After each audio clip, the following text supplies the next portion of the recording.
In today's video, I'm going to teach you how to add a name in Mailerlite quickly and easily. Whether you're expanding your email list or getting started with your email marketing journey, knowing how to manage your subscribers efficiently is key. So let's dive into the step-by-step process and make sure you're all set to enhance your Mailerlite skills. First, you'll need to navigate to Mailerlite's website. Simply open your web browser of choice and type in Mailerlite, or head directly to their website. Once there, look for the login button, which is typically found at the top right corner of the page. When you click on that, you'll be directed to the login page. Here, Mailerlite offers various ways to sign in, but for the sake of simplicity, let's choose the option to sign in with Google. It's straightforward and saves you the hassle of remembering yet another password.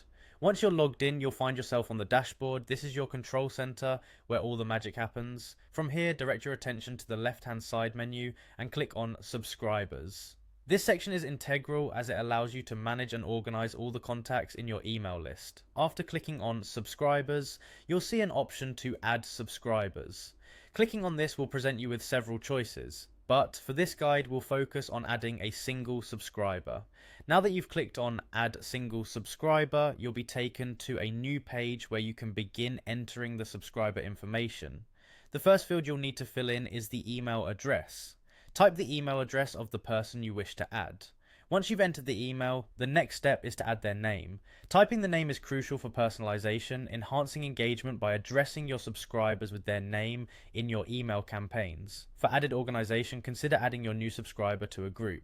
Groups in Mailerlite allow you to segment your audience, ensuring you can send more targeted emails, thereby increasing the effectiveness of your campaigns. Simply select the group from the drop-down menu or create a new one if needed. Finally, after filling in all the necessary information, click on Add Subscriber. This step will save all the data you've entered, successfully adding your new contact to your mailing list. And there you have it, a name and contact added to your Mailerlite subscriber list effortlessly. Remember, organization is key in email marketing. Regularly managing and updating your subscriber list will ensure your email marketing efforts are both efficient and effective. Thanks for watching, and I hope this video has helped you in streamlining your Mailerlite process. If you found this guide useful, don't forget to like and subscribe for more helpful tips and tutorials on email marketing.